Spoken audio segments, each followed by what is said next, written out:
कैकेयी को आत्मज्ञान की प्राप्ति कैसे हुई?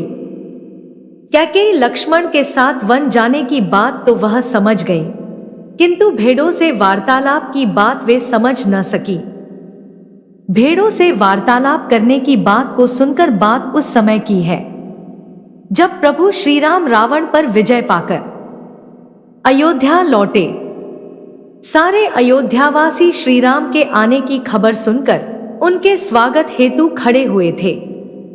माता कौशल्या, माता सुमित्रा, भरत, शत्रुघ्न सभी प्रेमबस उनके समक्ष खड़े थे। श्री राम के वापस आने की खुशी के कारण सब लोग मूर्तिवत खड़े थे। सबकी आंखें अश्रुओं से भीगी हुई थी। कैकेयी की आंखें भी अश्रुओं से भीगी हुई थी। उनके मुख पर दुख और ग्लानि के भाव थे। इसी भाव को साथ वह भी श्री राम के सम्मुख उपस्थित होने जा रही थी, परंतु मन ही मन वो डर भी रही थी। उन्हें लग रहा था कि किस मुंह से राम का सामना करें।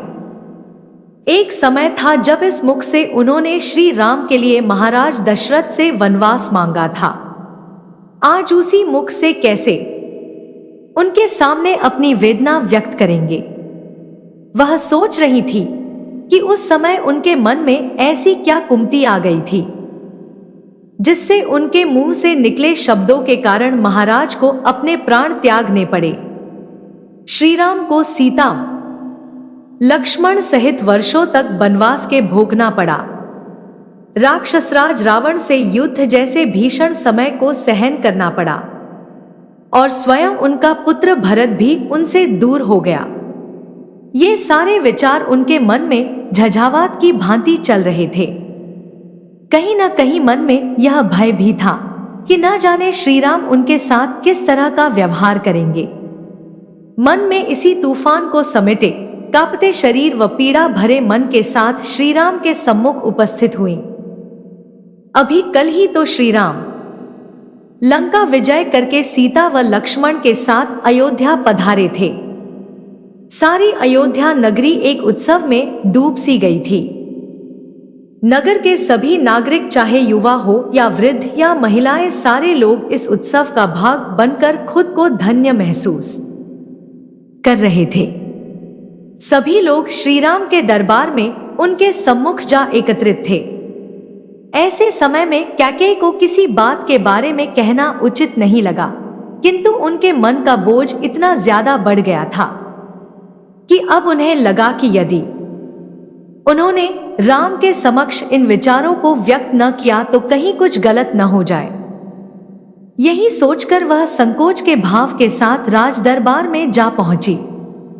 जो शंका का भाव कैकेयी के मन में था, वही उस दरबार में उपस्थित अन्य सभी लोगों के मन में भी था। अन्य सभी लोग भी यही जानना चाहते थे कि भगवान श्री राम अब कैकेयी साथ किस तरह का व्यवहार करेंगे। किसी को लग रहा था कि क्रोध करके उन्हें प्राणदंड दे देंगे।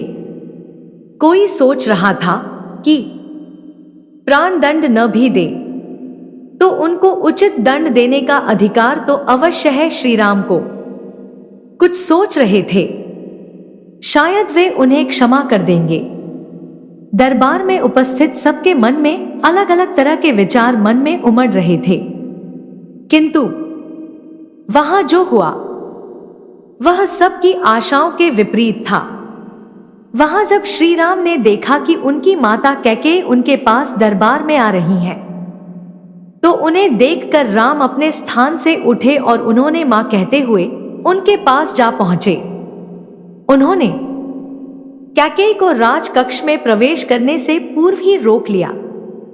श्री राम ने उनके चरणों में दंडवत प्रणाम किया, फिर उन्हें अपने हाथों का सहारा देते हुए उस राज दरबार में ले आए। वहां उन्हें सर्वोच्च आसन पर बिठा दिया। ऐसा लग रहा था जैसे वो उन्हीं की प्रतीक्षा में वहां बैठे हों।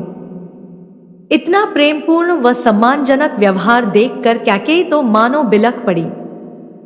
बड़ी मुश्किल से उन्होंने अपने मुख से सिर्फ इतना ही निकाल पाया, नहीं राम, मैं इतने सम्मान के लायक नहीं हूं। मैं सिर्फ तुम्हारी ही नहीं, पूरी अयोध्या की अपराधी हूं।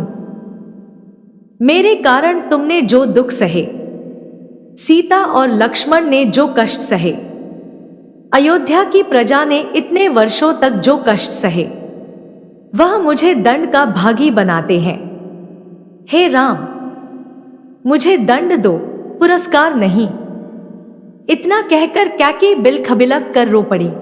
अपनी मां के मुख से ऐसी बातों को सुनकर श्रीराम विह्वल होकर बोले, नहीं मां, व्यक्ति तो मात्र कर्मों का परिणाम प्रदान करने का माध्यम है, बाकी सारा कार्य तो काल के हाथों में है। आपके मुख से जो निकला, यदि वह न निकला होता तो आज यह आर्यावर्त उस असुर के आतंक से मुक्त नहीं होता।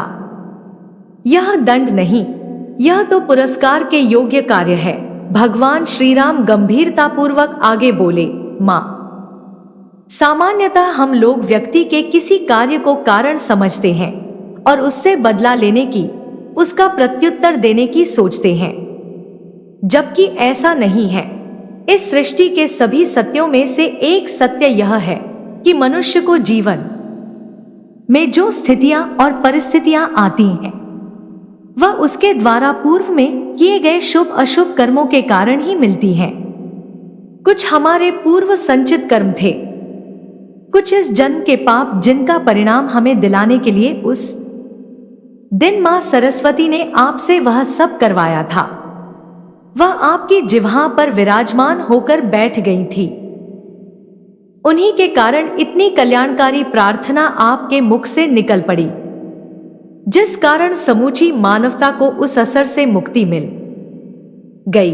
भगवान राम के शब्दों में प्रेम के साथ साथ गंभीरता भी थी। भावनाएं सकारात्मक होती हैं तो प्रेम बन जाती है, और प्रेम पवित्रता से जुड़ता है तो एक अद्भुत प्रभाव सुनने वाले पर छोड़ता है।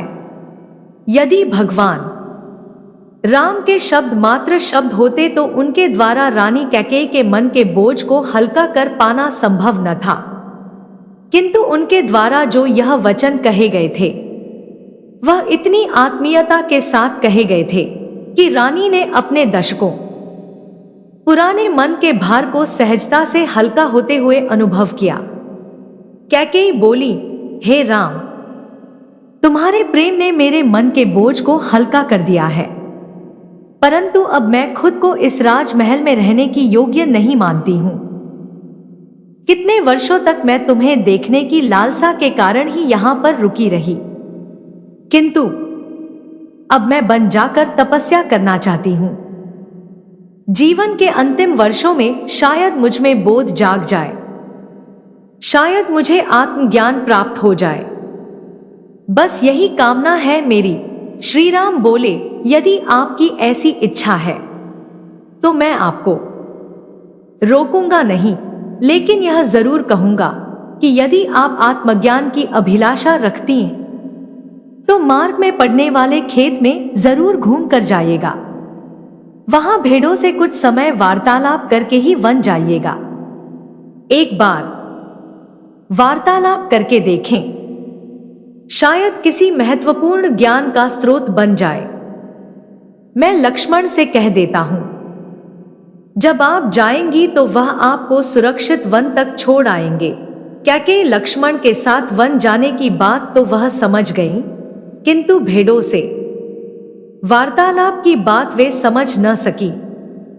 भेड़ों से वार्तालाप करने की बात को सुनकर उन्हें ऐसा लगा मानो श्रीराम ने उनसे कोई उपहास किया हो। फिर भी उन्होंने यह सोचकर मन को समझाया कि संभवत उनके परिहास में कोई गंभीर संदेश हो सकता है। अगले दिन लक्ष्मण ने भगवान श्रीराम के आदेशानुसार रथ तैयार किया और खुद सारथी के स्थान पर बैठ गए। रानी कैकेयी को लेकर वे वन की ओर निकल पड़े। कैकेयी ने चलते समय लक्ष्मण से पूछा, पुत्र लक्ष्मण, क्या श्री राम ने तुम्हें कोई संकेत दिया है? मैं भेड़ों से वार्तालाप करने के उद्देश्य को समझ नहीं पाई। लक्ष्मण बोले, माता, मेरे लिए तो वे प्रभु समान है। मैं उनके कहे के उद्देश्य को जानने का प्रयत्न ही नहीं करता। मैं तो मात्र उनके कहे को पूरा करने की सोचता हूं। उन्होंने अगर यह कहा है तो जरूर कोई उद्देश्य ही होगा। आप चिंतित न हो, चलिए देखते हैं क्या होता है। लक्ष्मण के शब्दों से रानी कैकेयी को थोड़ी शांति मिली। लक्ष्मण से जो कहा गया था वैसा ही किया। उन्होंने रानी कैकेयी को रास्ते में पड़ने वाले खेत में ले जाकर खड़ा कर दिया। वहां कुछ भेड़ और बकरी चर रही थी। माता कैकेयी उनके पास जाकर एक पत्थर पर बैठ गई और उन्हें ध्यान से देखने लगी। कुछ समय के पश्चात उनकी आंखें बंद हो गई। वह ध्यान मग्न हो गई थी। इस समय उन्हें मात्र उन भेड़ों की मेमे करती हुई आवाज उनके कानों में पड़ रही थी। कुछ देर यूं ही बैठकर वे एकदम तीव्रता से उठीं और लक्ष्मण से बोली, पुत्र, वापस अयोध्या चलो। जिस ज्ञान की तलाश में मैं वन जाना चाहती थी वह तो श्री राम ने मुझे यही दिखा दिया। आज यह भेड़ें ही मेरी गुरु बन गई। मैं राम को धन्यवाद देना चाहती हूं। राम ने ही आज मेरे मन में ज्ञान के द्वार खोल दिए। आज मुझे अपने आत्माज्ञान की प्राप्ति हो गई।